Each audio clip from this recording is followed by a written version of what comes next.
दोस्तों, इन दिनों अगर आपको अच्छी फ़िल्म देखना हो तो आपको हिंदी से बाहर निकलना पड़ता है। हिंदी में ये मामला बड़ा दुर्लभ हो चुका है आजकल, आसानी से मिलती नहीं है और कभी-कभार आती है। तो ख़ैर हम यहाँ उसकी बात नहीं कर रहे हैं हिंदी में क्या चल रहा है क्या नहीं। मैंने आज जो एक अच्छी फ़िल्म देखी है, वाक़ई जिसको रिकमेंड किया जा सकता है, उसके बारे में आपसे यहाँ पर बात कर रहा हूँ। ये फ़िल्म मलयालम फ़िल्म है, जिसमें मोहनलाल हैं और शोभना है, दोनों मलयालम के बड़े सितारे हैं। और न केवल सितारे हैं, बहुत अच्छे एक्टर हैं। उनकी फ़िल्मों की चॉइस आप देखिए, तो आपको लगता है कि कितना सेंसिबल काम कर रहे हैं। जिसको आप मसाला फ़िल्में कहते हैं हिंदी में या ऐसी फ़िल्में जो लोगों को पसंद आती है। वो क्लास की बात मत कीजिए जहाँ पे आप कहते हैं कि नहीं ये कुछ ख़ास दर्शक वर्ग के लिए है। ये आम दर्शकों की भी फ़िल्में इतनी खूबसूरती से चुनते हैं, इतने बढ़िया ढंग से बनाई जाती हैं कि आपको देखकर मज़ा आ जाता है। इस साल अप्रैल में 25 अप्रैल को मलयालम फ़िल्म रिलीज़ हुई थी। थुडरम या थुडुरुम उसका एग्ज़ैक्ट उच्चारण मलयालम में क्या है, मुझे नहीं पता है। ये फ़िल्म अब जियो हॉटस्टार पर आ गई है और मैंने इसका हिंदी डब वर्ज़न देखा है और देख के मैं कह सकता हूँ कि ये फ़िल्म जो है, कम से कम इस साल की जो बेस्ट फ़िल्में हैं हिंदी या रीजनल फ़िल्मों की जो भाषाओं की जो फ़िल्में हैं, उनकी बेस्ट टॉप 10 में ज़रूर आएगी। ये क्राइम थ्रिलर है, जैसे आपने दृश्यम देखी थी। दृश्यम भी बेसिकली तो मोहनलाल की फ़िल्म है, उसके बाद वो हिंदी में आई, फिर दृश्यम 2 बनी, अब दृश्यम 3 बन रही है, तो 3 भी हिंदी में आएगी, हिंदी में अजय देवगन है। लेकिन यहाँ पर हम बात करते हैं थुडरम की या थुडुरुम जिसका अंग्रेजी में गूगल पे मैंने चेक किया ट्रांसलेशन है, टू बी कंटिन्यूड यानी क्रमशः या जारी है जिसे आप कहते हैं। लेकिन इस फ़िल्म की खूबसूरती है कि टाइटल भले ही इसका ये क्यों है मैं समझ नहीं पाया, मगर यहाँ कोई सीक्वल नहीं आने वाला, यहाँ कुछ भी जारी नहीं है। यहाँ कहानी अपने आप में मुकम्मल है और ज़बरदस्त कहानी है। कहानी की बात करता हूँ, उसके बाद बाकी और चीज़ों पर हम बात करेंगे। कहानी यहाँ भी आप एक तरीके से कह सकते हैं कि दृश्यम जैसी है। जैसे दृश्यम में पिता अपनी बेटी को बचा रहा है। एक फैमिली है और फादर जो है वो अपनी फैमिली को प्रोटेक्ट कर रहा है पुलिस से। यहाँ पर वो पुलिस से बदला ले रहा है।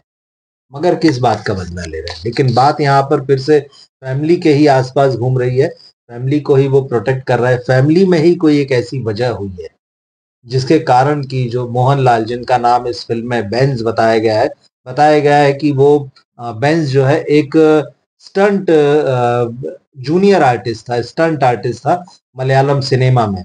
लेकिन फिर कुछ हादसे हुए उसकी ज़िंदगी में और उसके बाद उसने वो सारी चीज़ें छोड़ दी और अब वो एम्बेसडर कार टैक्सी के रूप में ड्राइव करता है, केरल के एक शहर में। और फिर किस तरह से उसका कैरेक्टर है, मज़ेदार सा है क्योंकि वो स्टंटमैन रहा है तो उसके पास बहुत सारे फ़िल्मी कहानियाँ हैं, वो अपने साथ जो लोग सफ़र कर रहे होते हैं उनको सुनाता है, उनसे बातचीत करता है और उसकी फैमिली लाइफ़ बहुत अच्छी चल रही है। लेकिन एक दिन उसकी ज़िंदगी बदल जाती है। जब उसकी जो एम्बेसडर टैक्सी होती है, उसको पुलिस जो है सीज़ कर लेती है और सीज़ करने की वजह बेंज़ नहीं होता है, कोई और होता है। एक गैराज में जहाँ उसने अपनी कार को रिपेयरिंग के लिए दिया हुआ है, वहाँ से कोई लड़का जो रिपेयरिंग करने वाला होता है, वो उस एम्बेसडर को ले जाता है और उसके पास गांजा होता है, वो पकड़ा जाता है। तो इस तरह से जो बेंज़ की टैक्सी होती है, एम्बेसडर होती है, वो पुलिस के पास आ जाती है और वो कहती है कि भाई अब इसको जो है जिस तरह से भी केस चलेगा, कोशिश होती है कि मामले को रफ़ा-दफ़ा करें, लेकिन नहीं हो पाता। मगर कहानी उस वक़्त टर्न लेती है, जब इस टैक्सी में एक लाश मिलती है। अब वो किसकी लाश है और ऐसा क्या होता है? और यहाँ से जो है पूरा मामला जो है इस फ़िल्म का घूमता है।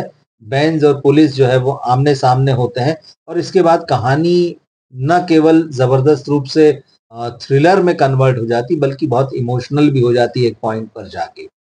तो एक ऐसा थ्रिलर जिसमें फैमिली भी है जिसमें क्राइम भी है जिसमें एक पिता किस हद तक जो है अपनी फैमिली को प्रोटेक्ट करने के लिए जाता है। किस तरह से वो बहुत ही मतलब उसका जो आप स्वीट सा रूप देख रहे थे फ़िल्म की शुरुआत से, वो किस तरह से एकदम रौद्र रूप में बदल जाता है। तो फ़िल्म जो है एक लैंडस्लाइड से शुरू होती है। देखिए फ़िल्म का टेक्सचर जो किस तरह से उसको भुना गया है, कितना खूबसूरत है।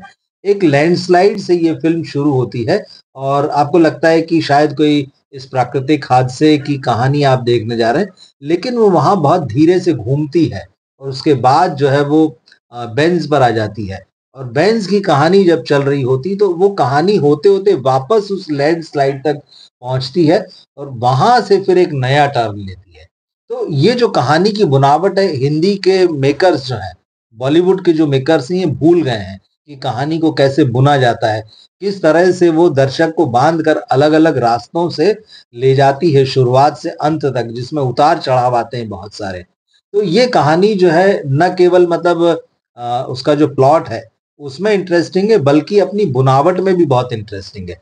और जैसे मैंने कहा कि इमोशनल है काफ़ी, फैमिली मैन दिखाया गया है मोहनलाल को, बेंज को यहाँ पर। तो ये फ़िल्म समय ज़रूर लेती है थोड़ा-सा। आपको फर्स्ट हाफ में लगता है कि यार शायद कुछ चीज़ें धीमी चल रही, क्योंकि डायरेक्टर तरुण मूर्ति ने फैमिली को और उनके कैरेक्टर को एस्टेब्लिश करने में, उस फैमिली में एक-दूसरे से कैसे रिलेशन है, कितना प्यार है, वो एस्टेब्लिश करने में थोड़ा-सा समय लिया है। और अच्छी फ़िल्मों में ये होता है, वो बिल्कुल हड़बड़ी नहीं करते हैं, वो ये चिंता नहीं करते कि दर्शक क्या सोचेगा।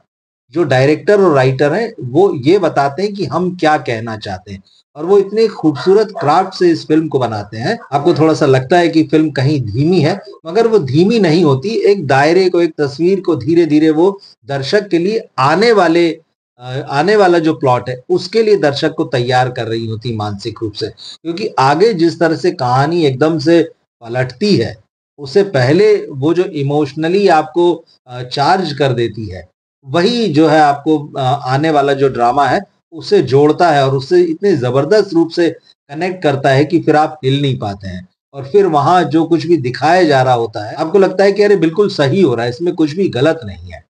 तो जिस तरह से इस फ़िल्म को लिखा गया है, जिस तरह से डायरेक्ट किया है तरुण मूर्ति ने, और जिस तरह से यहाँ पर सारे एक्टर्स का काम है, बहुत खूबसूरत है। मोहनलाल बहुत सीनियर एक्टर हैं, लेकिन उसके बाद भी आप उनका एक्शन देखिए। वो हिंदी फ़िल्मों की तरह बंदूक गोली पर नहीं आ जाते हैं 2 सेकंड में। हैंड टू हैंड फाइट है। इतनी खूबसूरती से उसको कोरियोग्राफ किया गया है सारी चीज़ों को, आपको लगता है और बहुत नेचुरल लगता है। क्योंकि जब आप देखते हैं कि जो व्यक्ति यहाँ पर लड़ रहा है विलेन से, मैं आपसे कुछ भी डिस्क्लोज़ नहीं कर रहा हूँ। जब वो हैंड टू हैंड फाइट करता है, तो आपको समझ में आता है कि ये बहुत रियल है ये व्यक्ति। इनका एक्शन जो है बहुत ज़बरदस्त है, इमोशनल सीन में वो इतने बढ़िया लगते हैं, उनकी कॉमिक टाइमिंग अच्छी है। एक आम आदमी की तरह वो नज़र आते हैं, उनमें हीरो वाली बात नहीं दिखती, यही खूबसूरती है। हिंदी सिनेमा में हम यही मिस कर रहे हैं। यहाँ पर जब हीरो आता है वो कितना ही आम आदमी बन जाए, चाहे वो टैक्सी चला ले, चाहे वो मैकेनिक बन जाए, वो चाहे कुछ भी हो जाए, लेकिन वो हीरो ही दिख रहा होता है। उसका ड्रेसअप, उसका स्टाइल जो है, उसका अंदाज़ जो है, वो दिखाता है कि ये फ़िल्म का हीरो है। चीज़ें उसके आस-पास रची जाती हैं, डायलॉग्स उसके हिसाब से रचे जाते हैं। लेकिन इस फ़िल्म को देखते हुए आप पाएँगे कि ऐसा बिल्कुल नहीं। आपको लगेगा आप रियल कैरेक्टर्स को देख रहे हैं। तो इस तरह से ये फ़िल्म जिस तरह से शुरू होती है, जिस तरह से धीरे-धीरे पेस पकड़ती है और जब सेकंड हाफ में आती है, सेकंड हाफ तो आपको बिल्कुल भी हिलने नहीं देगा। इस साल की बेस्ट फ़िल्म्स की जब लिस्ट बनेगी, तो निश्चित रूप से मोहनलाल की इस फ़िल्म का नाम आएगा। अगर आपने फ़िल्म देख ली हो तो आप ज़रूर लिखिएगा कि आपको कैसी लगी। नहीं तो मैं ये आपको कह सकता हूँ कि इस फ़िल्म को रिकमेंड करता हूँ। आप इस फ़िल्म को देखिए और देखने के बाद कमेंट कीजिए और साथ ही ये भी बताइए कि रिव्यू आपके लिए कितना हेल्पफुल है। मिलते हैं फिर हम अगले वीडियो में। नमस्कार।